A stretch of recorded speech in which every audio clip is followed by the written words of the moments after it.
Dear students, आज का topic है water and food borne disease, जिसमें स्पेशली हम कॉलरा, टाइफॉइड और हेपेटाइटिस के ऊपर डिस्कस करेंगे। इसके modes of spread, prevention and control, इन चीज़ों पे हम लोग डिस्कस करेंगे। वाटर से और फूड से जो रिलेटेड डिजीजेज होती हैं उनके विषय में बात करेंगे। Water borne and food borne disease transmitted through contaminated water or food caused by pathogenic microorganisms including bacteria, viruses and parasites. Obviously क्या होता है कि it is the disease transmitted through contaminated water or food. If any water or food which is infected or contaminated caused by pathogenic microorganisms, means the pathogens which causes the disease including bacteria, viruses और parasites. तो अगर virus, bacteria या parasites के through जो कि water या food contaminated होता है और वो किसी पर्सन को जाता है तो उससे फिर वो जो डिजीज क्रिएट होती है उसी को हम लोग वाटर बॉर्न या फूड बॉर्न डिजीज कहते हैं। इसका ग्लोबल इम्पैक्ट क्या है? Affect millions world wide annually, लाखों लोग इससे असर होता है उनको साल भर में। And leading cause of morbidity and mortality in the developing countries, और इसके साथ साथ लोगों की जो परिस्थितियां हैं, जो बीमारियां हैं वो बढ़ती हैं और साथ में मॉर्टेलिटी रेट भी बढ़ता है, जिसमें मृत्यु दर भी बढ़ती है डेवलपिंग कंट्रीज में specially. This proportionately affect children under 5 years, 5 साल से जो कम के बच्चे हैं उन पे इसका प्रभाव ज़्यादा देखने को मिलता है। Results in significant economic burden, और इसके कारण से बहुत सारा इकोनॉमिक बर्डन, आर्थिक रूप से बहुत ज़्यादा प्रभाव या दुष्प्रभाव कह सकते हैं पड़ता है। कॉमन कॉजेस क्या है इसके? Poor sanitation and hygiene. Obviously जो डेवलपिंग कंट्रीज होते हैं वहाँ पे सैनिटेशन और हाइजीन के बहुत सारे इश्यूज होते हैं। साथ में कंटामिनेटेड वाटर सोर्स, वाटर जो होता है वो फ्रेश और प्योर नहीं मिलता है, जिसकी वजह से किसी न किसी कारण से कंटामिनेटेड होता है। इनएडिक्वेट फूड हैंडलिंग, और इनएडिक्वेट जो फूड होता है उसकी हैंडलिंग प्रॉपर नहीं होती है। साथ में lack of proper sewage disposal, और सीवेज डिस्पोजल का भी सिस्टम प्रॉपर ना होने के कारण ये पर्टिकुलर कॉज ऑफ डिजीज बनता है। नेक्स्ट,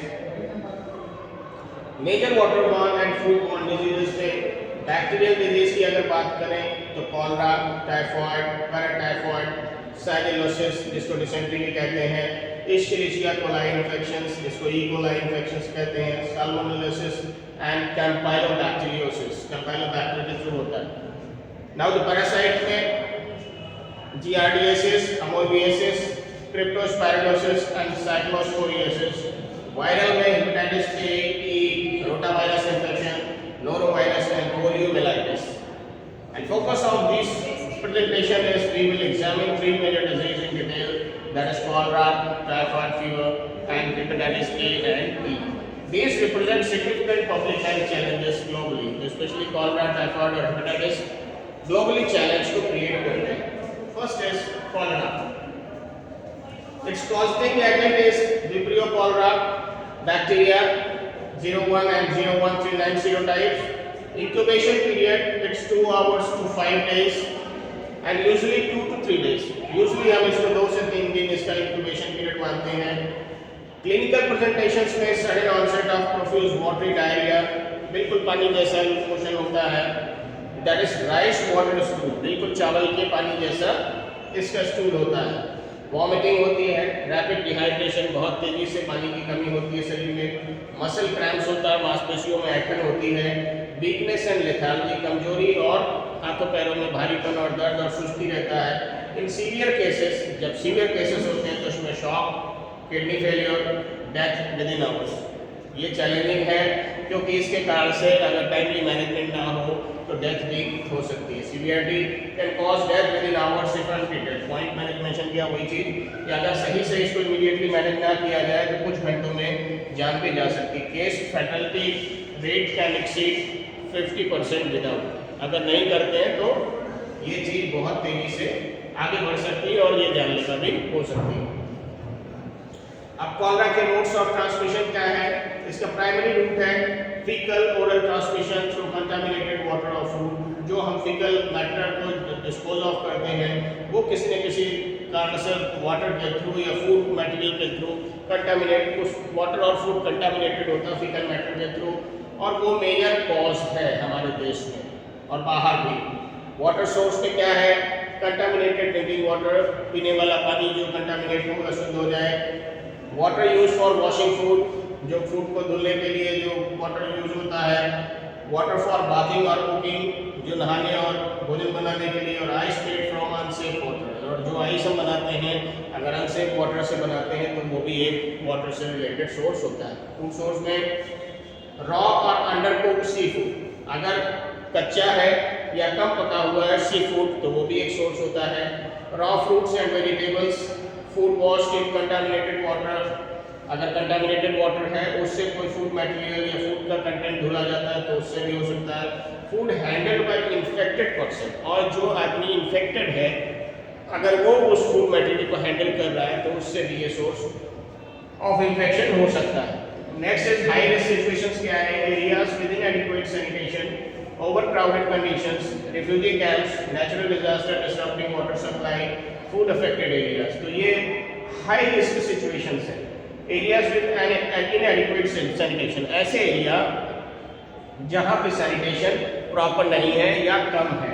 ओवरक्राउडेड, जहाँ बहुत भीड़ है, या रिफ्यूजी कैंप्स हैं, या फिर नेचुरल डिजास्टर, जहाँ पे बहुत बड़ी डिजास्टर नेचुरली आई है और जिसकी वजह से वाटर सप्लाई डिसरप्ट हुई है, या फिर फ्लड अफेक्टेड एरिया, या फिर जहाँ पे बाढ़ आई है, उन सब जगहों पे हाई रिस्क सिचुएशन मानी जाती है।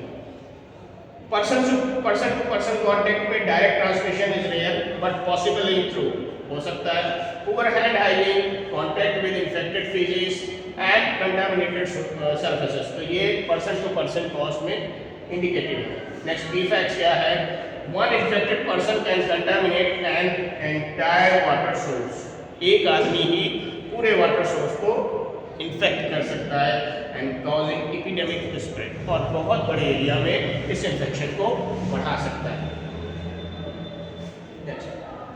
कोरोना के प्रिवेंशन एंड कंट्रोल क्या है, water safety, vaccination, food safety, personal hygiene, vaccination, community measures and treatment. तो पहले बात करेंगे वाटर सेफ्टी की, बॉयल वाटर फॉर 1 मिनट, पानी को 1 मिनट तक उबालें। यूज वाटर प्यूरिफिकेशन टैबलेट्स, पानी को शुद्ध रखने वाली प्यूरिफिकेशन टैबलेट यूज करें।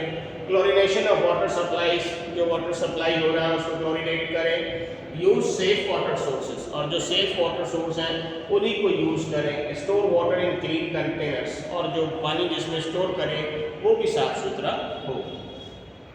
Next is food safety. Food safety में कुक फूड थॉरोली,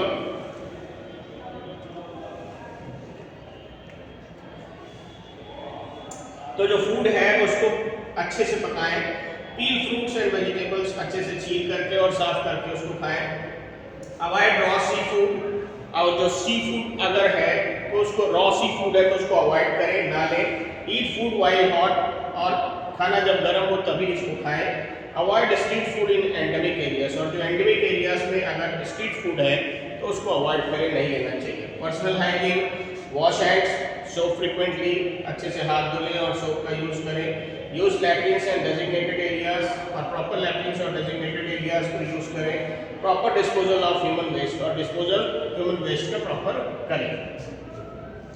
वैक्सीनेशन में ओरल कोरोना वैक्सीन अवेलेबल है, use in high risk population, और ये जब हाई रिस्क पॉपुलेशन होती है वहाँ पे यूज होता है। प्रोवाइड 60-25% प्रोटेक्शन, और इसके कारण से 60 से लेकर 85% तक सुरक्षात्मक आवरण बनता है। पार्ट ऑफ कॉम्प्रिहेंसिव स्टडी, और ये एक कॉम्प्रिहेंसिव स्टडी बड़े एरियाज में और इन्फेक्टेड बहुत ज़्यादा जहाँ पे इन्फेक्शन के चांसेस हैं वहाँ पे इस वैक्सीनेशन को हम लोग यूज़ करते हैं। नेक्स्ट कम्युनिटी मेजर्स में इम्प्रूव सैनिटेशन इंफ्रास्ट्रक्चर, जो बनावट है वहाँ पर इंफ्रास्ट्रक्चर की, उसमें सैनिटेशन को बेहतर करें। इंश्योर सेफ वाटर सप्लाई, साफ पानी की जो सप्लाई है उसको सुनिश्चित करें। हेल्थ एजुकेशन कैंपेन्स, लोगों को जागरूक करने के लिए हेल्थ एजुकेशन कैंप्स चलाएं। Early case detection and reporting, और साथ में अगर कहीं पे भी कॉलरा स्प्रेड हो रहा है तो उसको इमीडिएटली डिटेक्ट करें और properly with in time report upper authorities को करें। आइसोलेशन ऑफ इन्फेक्टेड इंडिविजुअल्स, और जिन लोगों को इस चीज़ से इन्फेक्टेड हुए हैं उसको आइसोलेट करें, ऐसा ना हो कि एक ही कॉन्टेक्ट में आने से और लोग भी अफेक्टेड हो। नेक्स्ट ट्रीटमेंट, ये बहुत इंपॉर्टेंट चीज़ है। इमीडिएट ओरल रिहाइड्रेशन सॉल्यूशन जिसको ORS कहते हैं पेशेंट को देना चाहिए। IV fluids in severe cases, अगर पेशेंट्स को ज़्यादा लूज मोशंस हो रहे हैं तो उसको इमीडिएट बेसिस पे IV फ्लूइड्स देना चाहिए। एंटीबायोटिक्स में भी शॉर्टन इलनेस, और एंटीबायोटिक से जो इलनेस होती है, जो बीमारी होती है, वो छोटी हो जाती है, ज़्यादा आगे नहीं बढ़ती है। Next zinc supplementation for children, और जिंक का सप्लीमेंटेशन बच्चों में करना चाहिए। Next typhoid fever overview. अब बात करते हैं हम टाइफाइड की। तो इसका पॉजिटिव एजेंट होता है salmonella typhi bacteria, that is paratyphoid caused by, और जो पैराटाइफाइड जो होता है वो caused by salmonella paratyphoid. The name is different, it is typhoid and this is paratyphoid, that we will understand what is the thing which will be happen. तो अगर typhoid हो रहा है तो साल्मोनेला टाइफी, और अगर पैराटाइफाइड है तो साल्मोनेला पैराटाइफाइड। इंक्यूबेशन पीरियड इसका 6 से 30 दिन का, यूजुअली 10 से 14 दिन मान सकते हैं कि जब से इन्फेक्शन हुआ और जब लक्षण दिखाई देते हैं तो लगभग इतने दिन का समय लगता है। Next is clinical presentation. क्या चीज़ें दिखाई देती हैं क्लिनिकली? सस्टेन्ड हाई फीवर, एक लगभग एक स्थिति में बुखार बना रहता है 39 से 40 डिग्री सेंटीग्रेड या 103 से 104 degree Fahrenheit. Headache, body ache, weakness, fatigue, abdominal pain, constipation, diarrhoea, rose spots. This is important. Rose spots छोटे छोटे से दाने से होंगे, वाइटिश कलर के, पिंकिश कलर के, वो मेंशन होते हैं on drug 20 to 30% of cases, लेकिन ये 20 से 30% केसेस में स्पेसिफिक एक तरीके से आइडेंटिफिकेशन मार्क होता है। Next is enlarge spleen and liver, और उसके साथ साथ स्प्लीन और लीवर भी एनलार्ज होते हैं।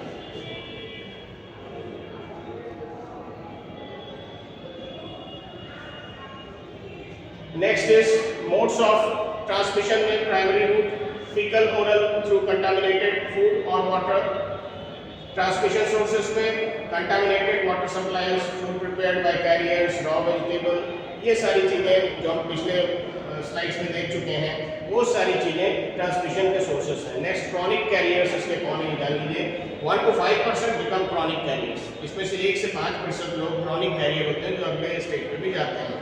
Continuous shedding bacteria for years, और लंबे समय तक शेड करके रह सकता है। मेशोनेशन, नो सिम्टम्स, और कोई लक्षण नहीं इसमें दिखाई देते हैं। मेजर सोर्स ऑफ ट्रांसमिशन होते हैं, these are the major source of transmission, and famous cases का होता है टाइफाइड में, ठीक है।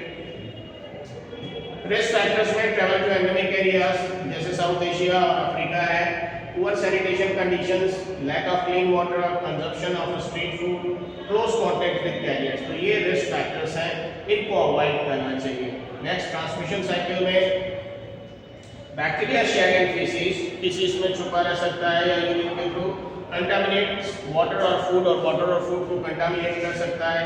इंजेस्टेड बाय न्यू होस्ट, अगर ये किसी भी तरीके से फूड चेन में पहुंच जाए और नए होस्ट के पास पहुंच जाए तो फिर ये अगले स्टेज पे ग्रो करके और लोगों को इन्फेक्ट कर सकता है। Bacteria multiply in intestinal tract, और ये बैक्टीरिया इंटेस्टाइनल ट्रैक्ट में बढ़ता है, मल्टीप्लाई करता है। एंटर ब्लड स्ट्रीम, और उसके बाद ब्लड स्ट्रीम में आता है, एंड इट्स साइकिल कंटिन्यूस, लगातार चलता रहता है। एंडेमिक रीजन्स में highest burden in South Asia, sub Saharan Africa and parts of Latin America. ये जो ऐसे वर्ल्ड के पार्ट्स हैं जो काफ़ी पिछड़े हैं और डेवलपिंग स्टेज में हैं, और कहीं ना कहीं उनके उस कंट्रीज में हाइजीन की और सैनिटेशन की और लिवलीहुड की बहुत सारी चैलेंजेस और कंडीशंस हैं, वहाँ पे ये सारी चीज़ें या इस तरीके की स्पेसिफिक डिजीज बहुत ज़्यादा होती हैं। Next is typhoid fever prevention and control. Obviously vaccination, water and food safety and personal hygiene.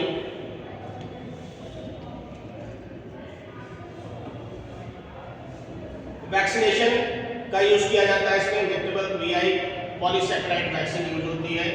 Oral TY21A live attenuated vaccine recommended for travellers, provides 50 to 80% protection and booster needed every 2 to 3 years, और इसकी booster dose भी हर 2 से 3 साल में लगवानी चाहिए। Water and food safety में drink only boiled और बॉटल्ड वाटर, पानी जो है या तो उबला हुआ और या फिर जो बॉटल में पैकेज्ड वाटर आता है वो यूज करें। Avoid ice from unknown sources, unknown source से आइस ना लें, क्योंकि अननोन सोर्स से अगर हम आइस लेते हैं तो क्या होता है कि उसमें चांसेस ये होते हैं कि वो वाटर जो है कंटामिनेटेड हो सकता है। आइस के फॉर्म में है ठीक है, but when ice is melted and it is converted into water source and that can be, when you have ingested it can be infected. Eat thoroughly cooked hot food, और जो thoroughly cooked food हो वही खाएं। पील fruits, उनके छिलके हटा के खाएं, और कोशिश करें अपने आप avoid raw vegetables and salad, vegetable और सलाद को अवॉइड करें। ओनली पास्चराइज्ड डेयरी प्रोडक्ट्स, और जो पास्चराइज्ड मिल्क हो वही यूज करें। नेक्स्ट पर्सनल हाइजीन में frequent hand washing with soap, बार बार हाथ साबुन से धुलें। After toilet use, before preparing और ईटिंग फूड, और जब खाना बनाना हो या फिर खाना हो तो भी हाथ साबुन से अच्छे से धुलें। नेक्स्ट पब्लिक हेल्थ मेजर्स में सेफ वाटर सप्लाई सिस्टम, साफ पानी की सप्लाई सिस्टम हो। Proper sewage disposal, health education programs, food handler screening, carrier identification and treatment, restrict food handling by carriers. Basically क्या है कि सेफ वाटर की supply हो और सीवेज डिस्पोजल प्रॉपर हो, और हेल्थ एजुकेशन इन चीज़ों के विषय में टाइम टू टाइम मिलता रहे। साथ में फूड हैंडलर स्क्रीनिंग, जो फूड को हैंडल कर रहा है उसकी भी स्क्रीनिंग होनी चाहिए कि वो अपने प्रॉपर जो प्रोसीडिंग है उसको सही से कर रहा है कि नहीं कर रहा है। फूड सप्लाई जो कर रहा है तो वो पूरा उस चीज़ को कंटामिनेशन होने से बचाने की पूरी प्रक्रिया को पालन कर रहा है कि नहीं, ये भी जरूरी जानना। फिर कैरियर आइडेंटिफिकेशन एंड ट्रीटमेंट, अगर कोई कैरियर है तो उसको आइडेंटिफाई करना और उसको ट्रीटमेंट देना। साथ में restrict food handling by carriers, अगर कोई कैरियर है तो उसको फूड देने से रोकना चाहिए। ट्रीटमेंट एप्रोप्रिएट एंटीबायोटिक्स, जिसमें स्पेशली हम लोग फ्लोरोक्विनोलॉल्स या सेफ्ट्रिएक्सोन या एजिथ्रोमाइसिन यूज करते हैं, but this is most effective drug. Supportive care and hydration, साथ में पेशेंट को सपोर्टिव केयर दें और हाइड्रेशन दें। मॉनिटर फॉर कॉम्प्लिकेशंस, अगर कॉम्प्लिकेशंस है तो उसको टाइमली मॉनिटर करें। एंड कैरियर स्टेट ट्रीटमेंट में रिक्वायर प्रोलॉन्ग्ड एंटीबायोटिक्स, और जो कैरियर है उसके लिए लंबे समय तक ट्रीटमेंट की जरूरत होती है with antibiotics. Important notes, antibiotic resistance is increasing, proper diagnosis and treatment essential.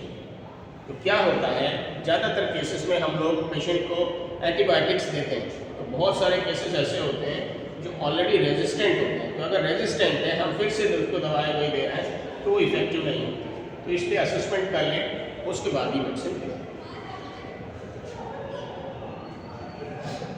Now hepatitis, this is inflammation of liver caused by virus hepatitis A.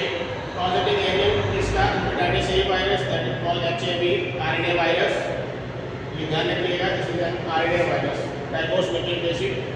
And incubation period is 15 to 50 days, इसका incubation 15 से 50 दिन का, average मान के चले तो 28 से 30 दिन का। क्लिनिकल प्रेजेंटेशन इसमें क्या क्या होता है, fever and malaise, loss of appetite and nausea, abdominal discomfort, dark urine, jaundice, clay coloured stools and fatigue lasting weeks to month. बुखार और शरीर में अजीब सा दर्द और भारीपन, कुछ अच्छा ना लगना, लॉस ऑफ एपेटाइट, भूख न लगना, उल्टी, एब्डोमिनल डिस्कम्फर्ट, पेट का डिस्कम्फर्ट लगना, डार्क यूरिन, डार्क कलर की यूरिन होना, जॉन्डिस जिसमें आपकी त्वचा और आंखें पीली दिखती हैं, क्ले कलर्ड स्टूल, जो स्टूल होता है वो क्ले के कलर का होता है, and fatigue lasting weeks to month, और थकान हफ्तों से लेकर महीनों तक बनी रहती है।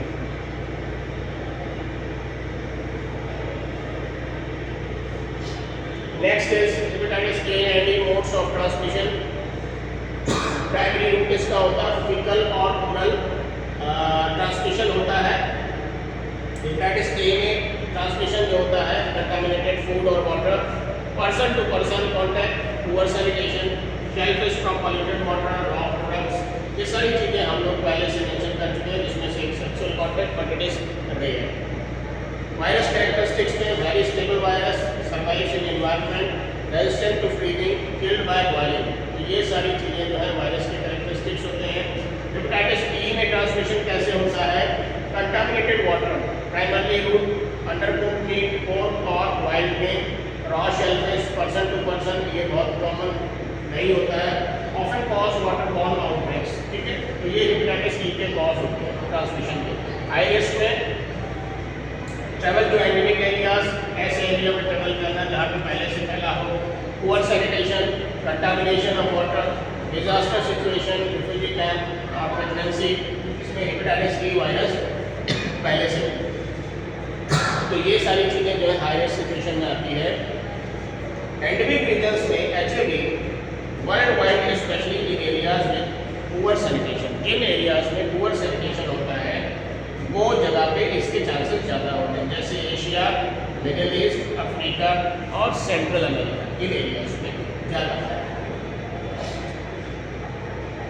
प्रिवेंशन एंड कंट्रोल में हेपेटाइटिस ए की vaccination, highly effective vaccine available, 2 dose series 6 and 12 month apart, provides long lasting immunity, recommended for travelers, part of routine childhood immunization। और जब जनरली क्या है, ये रूटीन चाइल्डहुड इम्यूनाइजेशन का part होता है, तो ये अगर वैक्सीन लग जाती है तो ये काफ़ी इफेक्टिव है।